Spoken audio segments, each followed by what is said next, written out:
Hey, Ian, how you doing? Doing well, man. Doing well. Thank you for having me.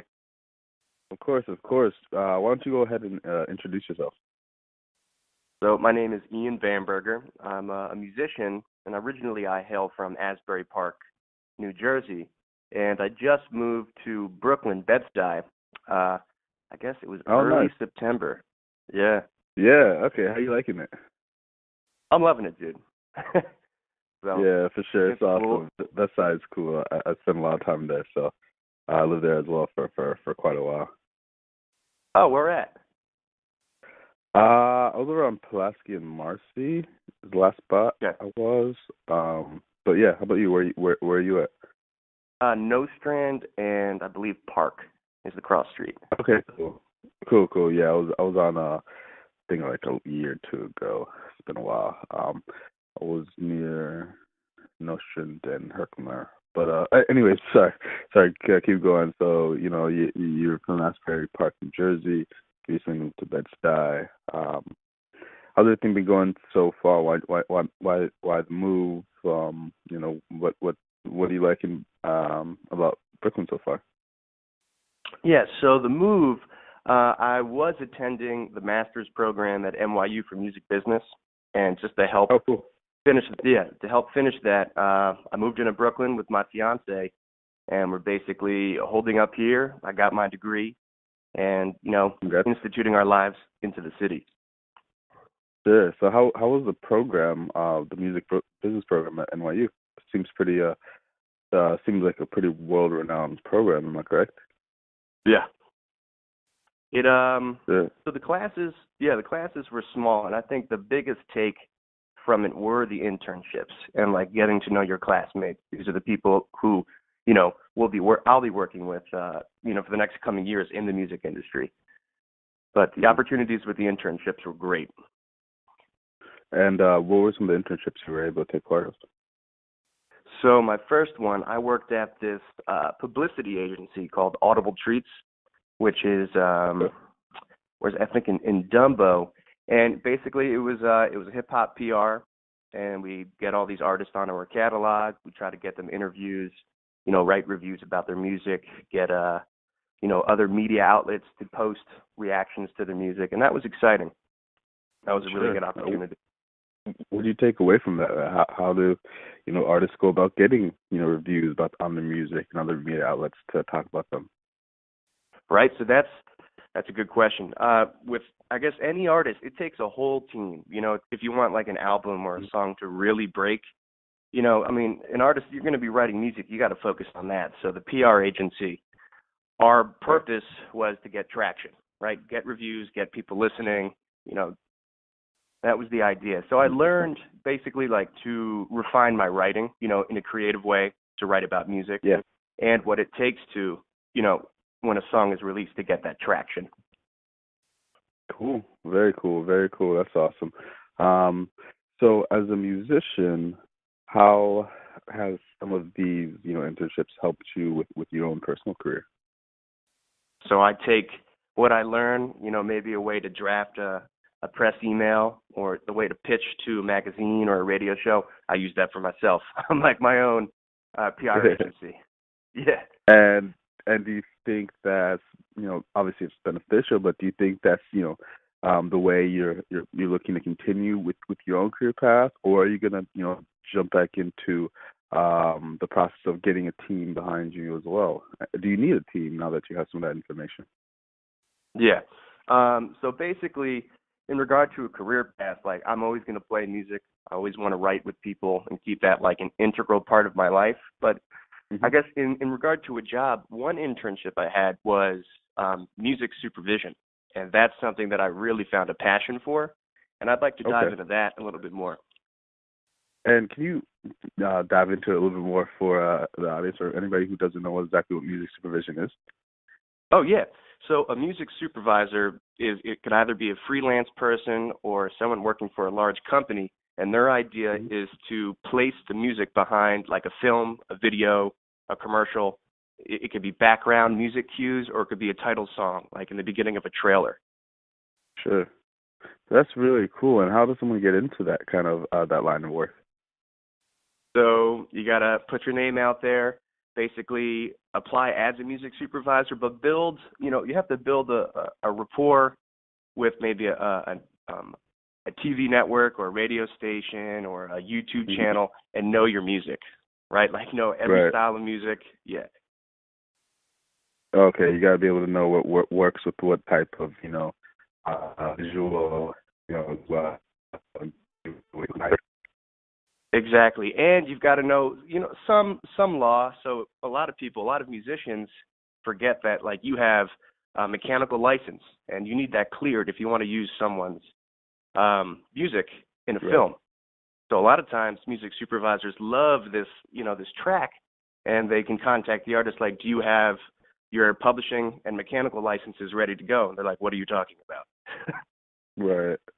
And when that happens, what do you do, or what the artists do, especially if it has their own music and it's original, but they just don't know how to get that license? You got to do your homework, and then a lot of times the music supervisor has to do some legwork, and maybe there's a bunch of people on one song. Then you have to contact each individual publisher involved with that song. So it can be a lot to get it cleared. And are there, public databases for this type of thing? You mentioned, talking to the publishers, and I'm assuming you're talking about, BMI and ASCAP, etc. But exactly, yeah. But so when you're going ahead and getting these cleared, are you going through like some sort of database to make sure it's cleared, or are you just speaking individually and taking their word for it, or getting their paperwork? So you mentioned the performance rights organizations, ASCAP and BMI and CSAC. They do have a database that you can research, like who owns what rights and what publisher owns the rights to the songs. But sometimes you have to contact the musician directly. Okay, cool, awesome. Well, that's a lot of great information. And when it comes to your own music personally, then, so is music like a passion for you? Obviously, do you ever want to potentially be a Grammy nominated artist, or a world touring musician, or are you looking to not simply, but are you looking to mainly work as a career music industry expert, and then just play on the side for your own personal joy? Yeah, so obviously, music is my dream, and I'd love to take it as far as it can go as a musician and a collaborator. I've got a few albums out now, a bunch of projects I'm working on with other musicians. Yeah, I mean, that would be beautiful.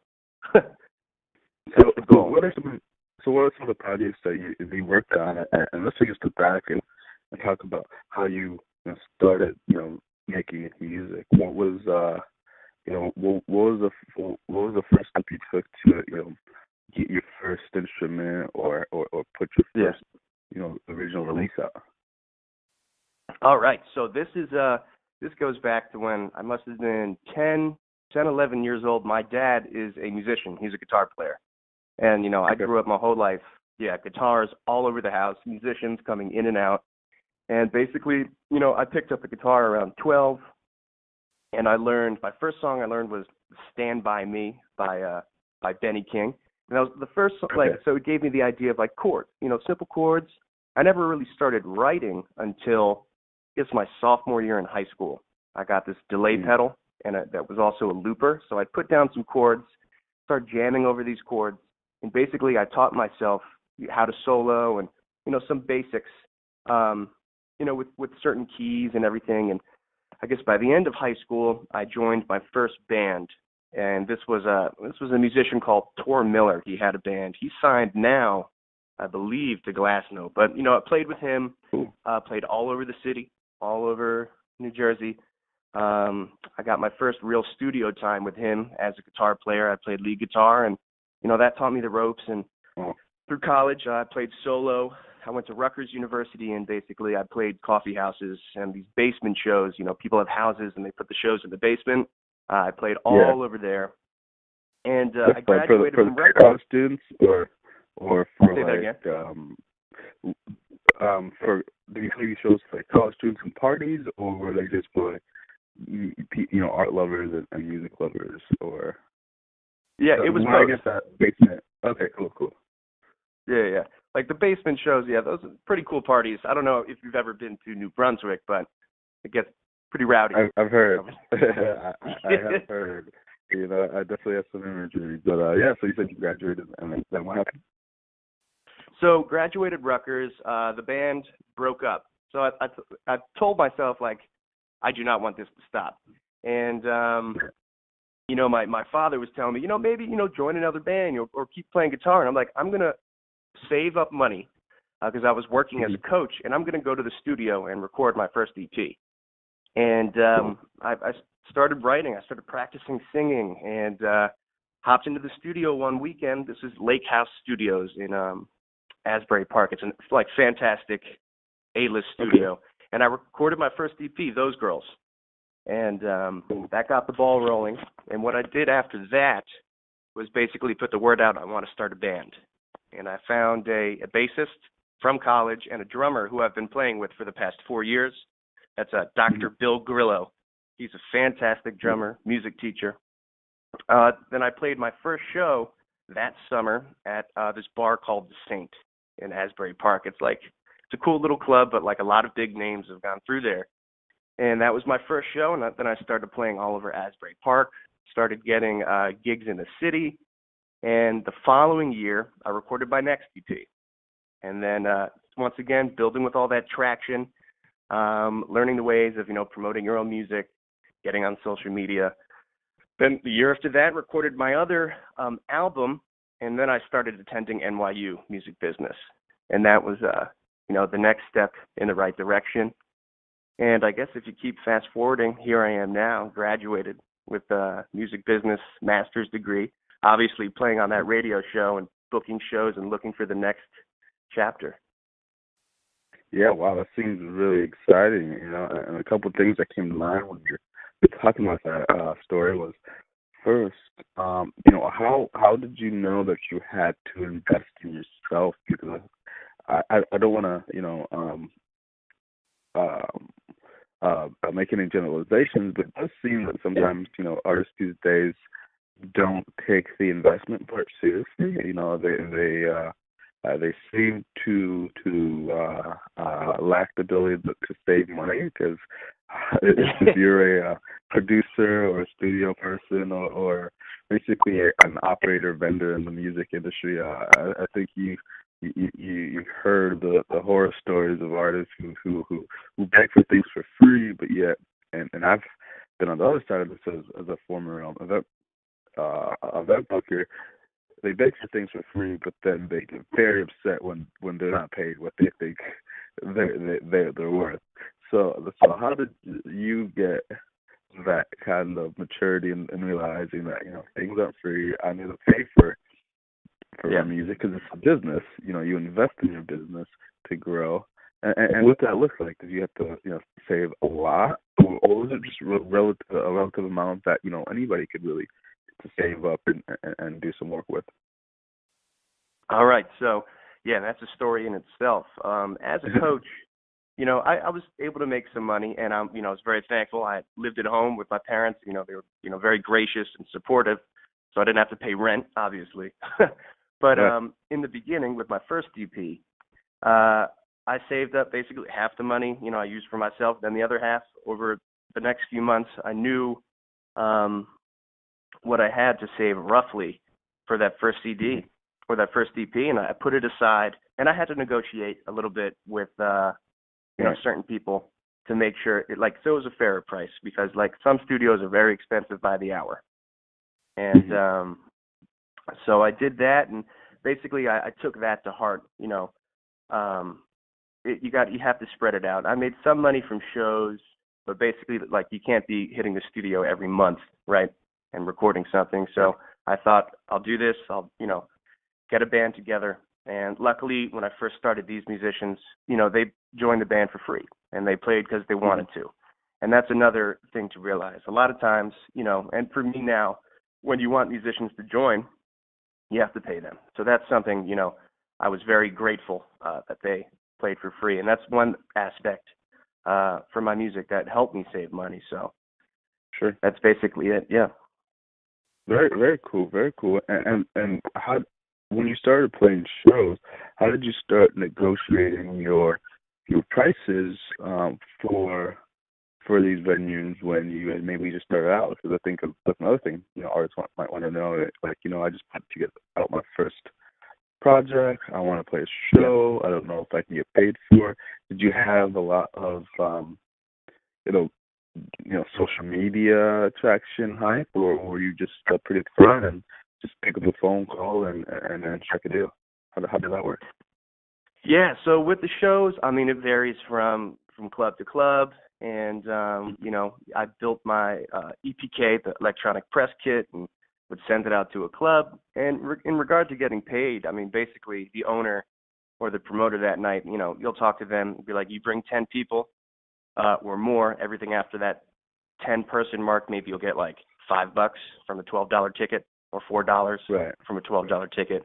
A lot of clubs in the city, like I guess Arlene's Grocery, for example, you need 15 people, to get paid. Everything after 15, then you'll start getting a piece of the money. But I had put together a few shows as a promoter, and then, you can get a certain budget from the club, and then you divvy it out yourself to artists. Right. So it depends.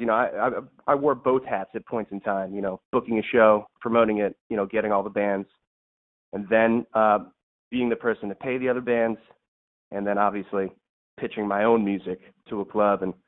But basically, the club will dictate, especially for small-time musicians, right? Like, it's not like we're negotiating for Madison Square Garden. Like, what percentage of tickets are we going to? Yeah, but that's the idea. Right. So you've been through nearly every aspect of the music industry or business. It seems like you've made music, you performed the music, you promoted music. You work with one of the most lucrative aspects of the business, licensing, sync licensing. Is there any aspect that you haven't touched, and if there is there any part of the business that you really want to take part of or get to know more? I guess you're getting even more involved with music licensing and publishing and rights, and because that's all evolving now, especially with the move to streaming and who's going to get paid what. Obviously, I need to, or anyone serious about music needs to stay up to date with that, and that would be an ongoing thing I'd like to get into more and work with and continue studying. Sure, definitely. All right, but let's get back to your music. You said your first EP was called Those Girls. Tell me more about that, like the meaning behind the project, and then also let's talk about your latest project, and how you've kind of progressed over the years in your music making. Oh yeah, so Those Girls, that's also the title of the lead single, and I guess when I wanted to make this album, I am a fan of John Mayer and the John Mayer Trio. And just like how you can get such a big sound from three people, I wanted to emulate that in the studio. And that was the goal as far as an overall theme to the music. It's, it's about love, it's about partying, and there's an aspect of a theme of Asbury and, that beach town vibe. So one single on Those Girls is Old New Jersey Town. And it's got that typical 50s chord progression, C, A minor, F, G. But, I kind of spice it up a little bit, and I sing about Asbury Park. And it was where I was that time in my life, living there and coming right out of college. So it was a vibe that caught, who I was. But it wasn't a large story per se. But it was a vibe, and I figured I captured it. Cool. And then my latest EP, which I released last month, Till the Morning Comes, it's definitely more diverse. And one of the songs on there, Be My Love, it's a collaboration. One of my first songs that I truly collaborated with someone and released. And this was a friend from NYU, Niels Becker, an outstanding guitar player. And this EP, it's more complex, I guess, from a songwriting perspective. You know, the chord progressions I use, but it's more fun. There's more in-depth storytelling. Even though some stories are a little ambiguous, it makes you think. It's not as straightforward as my first EP. So that's basically the range from the beginning to now. Right. And what did it take for you to learn, from that progression? Was it, different experiences touring, putting together different albums, or did you just get inspired every single time with like a new vision and that's why everything changed?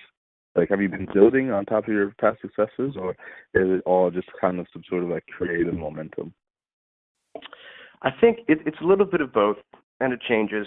The goal as any songwriter or musician, you just have to practice. Even when you don't want to practice, you got to force yourself to sit down, be disciplined, and play.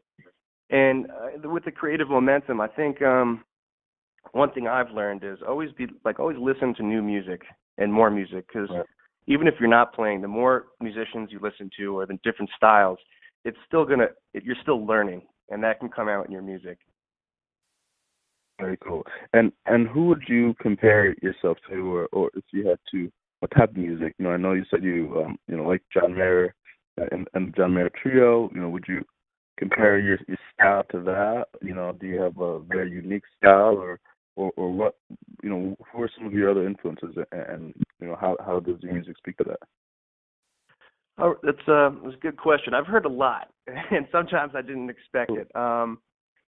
So with guitar playing, like it's the greats. It's Jimi Hendrix, Jimmy Page, Steve Vai, Stevie Ray Vaughan. Yeah, that Jack White, even John Frusciante. That's the stuff I love. And from singing, I never really tried to emulate another singer, but I guess like I've heard sometimes Jim Morrison, the lead singer of the Doors, who has that like crazy, powerful voice. I wish I could sing like that, but yeah, vocally, I try to do my own thing.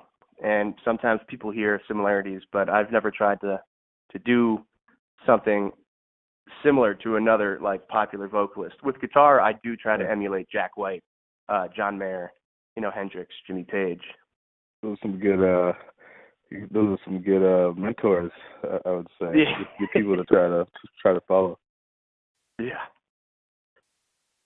So what would you say to a person who's just entering the music industry or looking to play music? What do you think is the one thing they should know, they should learn, or they should do to get their career started, or even just get their hobby off the ground?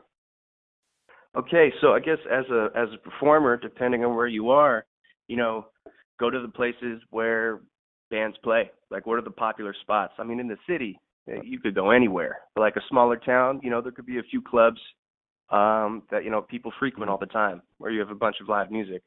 That's the biggest thing. And write music. You get together like 1, 2, or 3 songs, and then introduce yourself or record them, put them out there. Then you sort of build your own little resume with your own original music or a cool cover. And that's the best thing. That's what I would say. Put yourself out there, introduce yourself to people, go to an open mic night, try to get involved in a community. Very cool. And where can people find your music and more about yourself? Oh, great. So my music is on Spotify, iTunes, and the most direct way is Bandcamp, Ian Bamberger Music on Bandcamp.